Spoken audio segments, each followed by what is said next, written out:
நம் அருணாதர் இயேசு கிறிஸ்துனுடைய கிருபையும் சமாதானமும் இரக்கமும் உங்களுக்கு உண்டாவதாக. பேசுவதற்கு நாம் பொறுமையாக இருக்க வேண்டும். Slow to speak. இதை குறித்து யாக்கோபு நம்முடைய நிருபத்தில் எழுதுகிற ஒரு வசனத்தை நான் உங்களுக்கு வாசிக்கிறேன். யாக்கோபு 1ஆம் அதிகாரம் 19ஆம் வசனம். யாக்கோபு 1ஆம் அதிகாரம் 19ஆம் வசனம். ஆகையால் என் பிரியமான சகோதரரே, யாவரும் கேட்கிறதற்கு தீவிரமாயும் பேசுகிறதற்கு பொறுமையாயும் கோபிக்கிறதற்கு தாமதமாயும் இருக்க கடவர்கள்.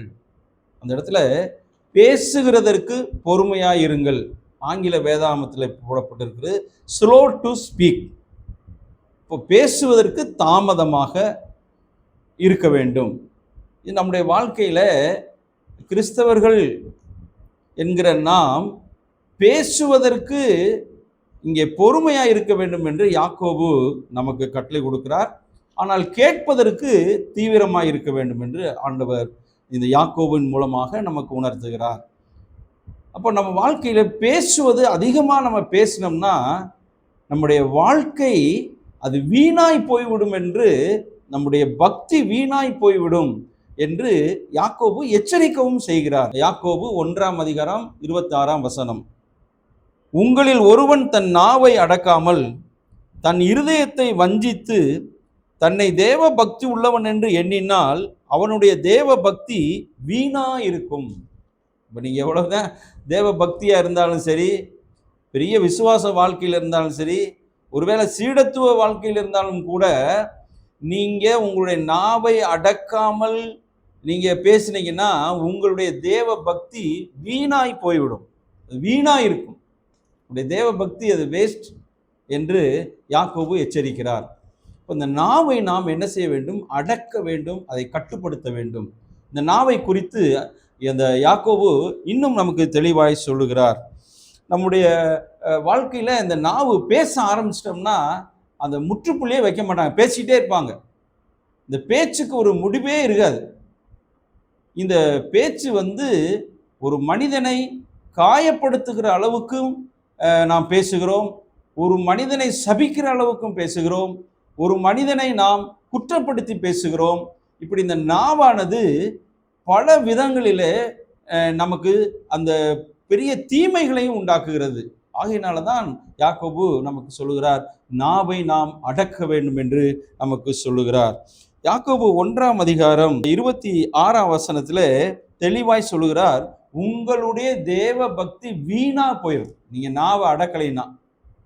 அப்போ இந்த நாவு பற்றி அவர் சொல்லும்போது சொல்லுகிறார், 3ஆம் அதிகாரம் 6ஆம் வசனம், நாவு ஒரு நெருப்பு, அது அநீதி நிறைந்த உலகம். நம்முடைய அவயவங்களில் நாவானது முழு சரீரத்தையும் கரைப்படுத்தி ஆயுள் சக்கரத்தையும் கொளுத்தி விடும். இப்போ நாவு ஒரு நெருப்பு என்று எழுதுகிறார். ஒரு சின்ன நெருப்பு பெரிய காட்டையே கொளுத்தி விடும். அதுபோல நம்முடைய நாவு நம்முடைய முழு சரீரத்தையும் அழித்து விடும், நாசமாக்கி விடுமா. நம்முடைய ஆயுள் சக்கரத்தையே நொறுக்கிவிடும். ஆகையினாலே நாவை நாம் அடக்க வேண்டும்.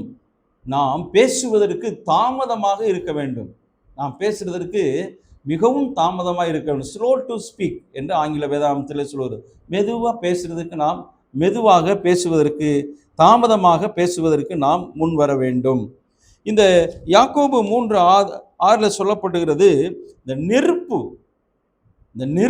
அந்த நாவு, அந்த நாவை நம்மளால் ஒருத்தனாலும் அடக்க முடியாது என்று அந்த 3:8 வாசிக்கிறேன் பாருங்க. நாவை அடக்க ஒரு மனுஷனாலும் கூடாது, அது அடங்காத பொல்லாங்குள்ளதும் சாவுக்கு ஏதுவான விஷம் நிறைந்ததாக இருக்கு. அப்ப அந்த நாக்கை பற்றி அவர் ரொம்ப தெளிவாக எழுதுகிறார். இந்த நாவை நாம் அடக்க வேண்டும், ஆனாலும் அடங்காதுன்னு சொல்றார். தேவனுடைய மனுஷன், தேவனுடைய ஆவியை பெற்றவன், தேவனுடைய ஆவியினால் நிறையப்பட்ட ஒரு மனிதன் தான் நாவை அடக்க முடியும். மற்றவனால் நாவை அடக்கவே முடியாது. பரிசுத்த ஆவியானவர் உங்களுக்கு உள்ளத்தில் இருந்தால் நீங்கள் நாவை என்ன செய்ய முடியும்? அடக்க முடியும். தாமதமாக நீங்கள் பொறுமையாக நாம் பேச வேண்டும். அல்லேலூயா. ஆகையினாலே இந்த நாவு குறித்து நாம் மிகவும் கவனமாக இருக்க வேண்டும். அந்த சொல்றாங்க பாருங்க, நீதிமொழிகள் 18ஆம் அதிகாரம் 21ஆம் வசனத்துல மரணமும் ஜீவனும் நாவின் அதிகாரத்தில் இருக்கிறது. மரணமும் ஜீவனும் நாவின் அதிகாரத்தில் இருக்கிறது.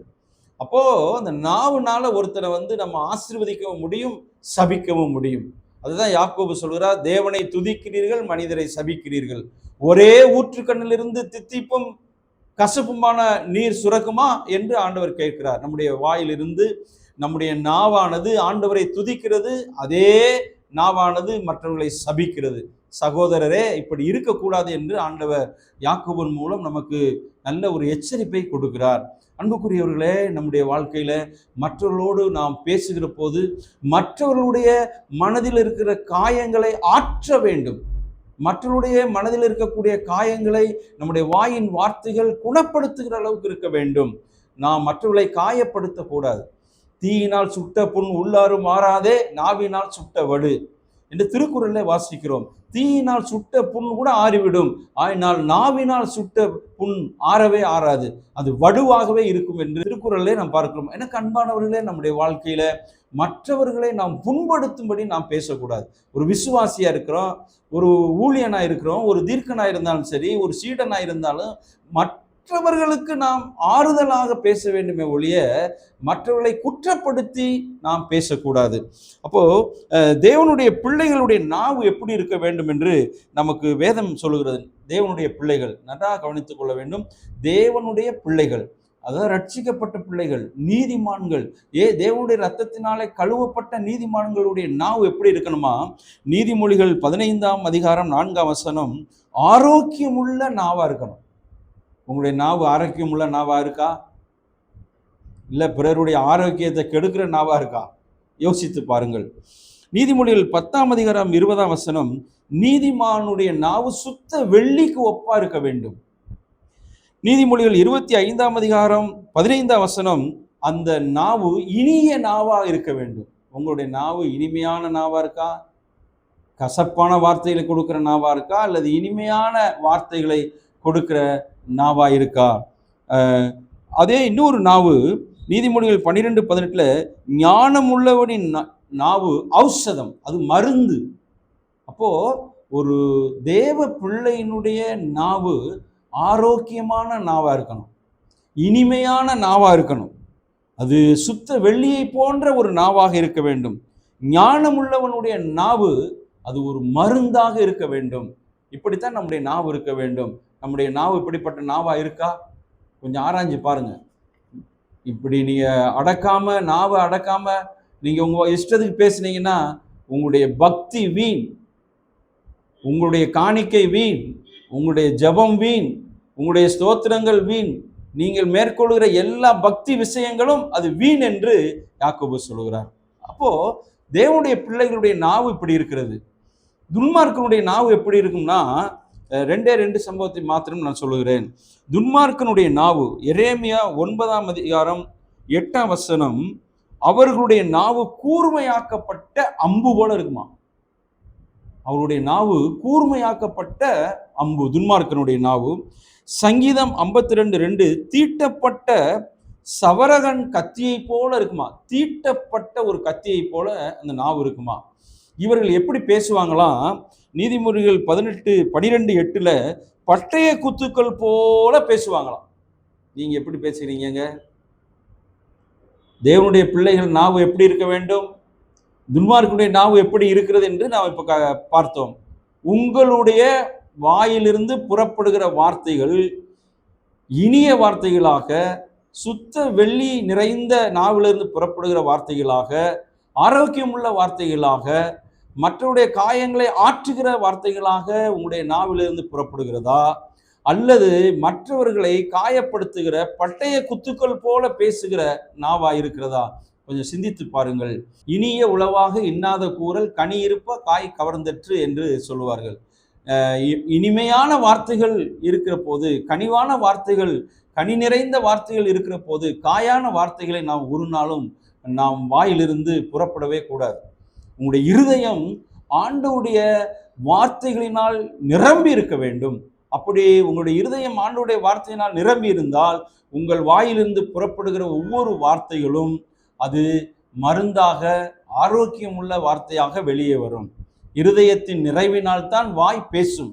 உங்களுடைய இருதயம் தேவனுடைய ஆவியினால் நிறைந்திருக்கிற போது, தேவனுடைய வல்லமையினால் நிறைந்திருக்கிற போது, தேவனுடைய வசனத்தினால் நிறைந்திருக்கிற போது உங்களுடைய வாயிலிருந்து புறப்படுகிற வார்த்தைகள் அது சமாதானமும் மகிழ்ச்சியை கொடுக்கிற வார்த்தைகளாக வரும்.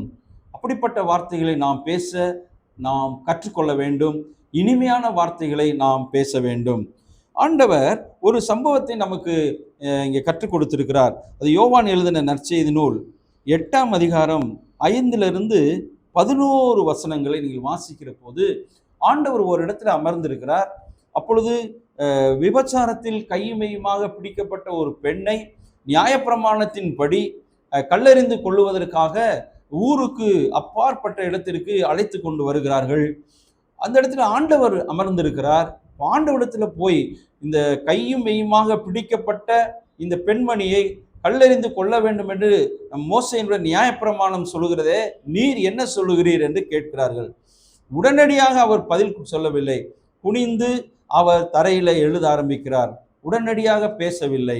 மீண்டும் இயேசுவை அவர்கள் கேட்டபோது அவர் தலை நிமிர்ந்து சொல்லுகிறார், உங்களில் பாவம் இல்லாதவன் இவள் மேல் கல்லெறிந்து கொள்ளுங்கள் என்று சொல்லுகிறார். உடனே அவர்கள் மனதிலே குத்தப்பட்டவர்களாய் எல்லாரும் அந்த இடத்தை விட்டு போய்விட்டார்கள். சிறிது நேரம் கழித்து மீண்டும் ஆண்டவர் பார்க்கிறார், ஒருவரும் இல்லை. இந்த பெண்மணியை பார்த்து, ஒருவனும் உமக்கு ஆக்கினை தீர்ப்பு கொடுக்கவில்லையா என்று கேட்கிற போது, இல்லை ஆண்டவரே என்று சொல்கிறார். அப்போ ஆண்டவர் சொல்கிறார், போ, இனி பாவம் செய்யாதே. குற்றப்படுத்தின ஒரு பெரும் கூட்டம். இங்கே ஆண்டவர் பேசுவதற்கு பாருங்க, உடனே அவர் சொல்லலை, மெதுவாக பேசுவதற்கு தாமதமாகத்தான் பொறுமையாக இருந்து தான் பேசினார். இது போலதான் நாமங்க அமைதியாக இருந்து சிந்தித்து மறுபடி நாம் பேச வேண்டும். அவசரப்பட்டு நாம் எதையும் பேசிவிடக்கூடாது.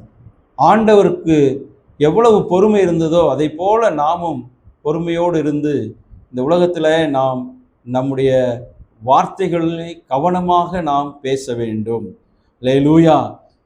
எப்பொருள் யார் யார் வாய் கேட்பினும் அப்பொருள் மெய்ப்பொருள் காண்பது அறிவு என்று இந்த திருக்குறள் சொல்லுகிறது. அதுபோல நாம் எந்த வாயிலிருந்து எந்த காரியத்தை நாம் கேட்டாலும் அமைதியாக கேட்டு அதன் மெய்ப்பொருளை அறிந்து நாம் தாமதமாக பேசுவதற்கு பொறுமையாக இருக்க வேண்டும். அப்படி நாம் பொறுமையாக இருந்தால் நம் சரீரத்தையும் காத்துக்கொள்வோம், மற்றவர்களையும் காத்துக்கொள்வோம், நாம் நீதிமானாக இந்த உலகத்திலே வாழுவோம். அப்படிப்பட்ட ஒரு வாழ்க்கையை கர்த்தர் உங்களுக்கு தந்தருள்வாராக.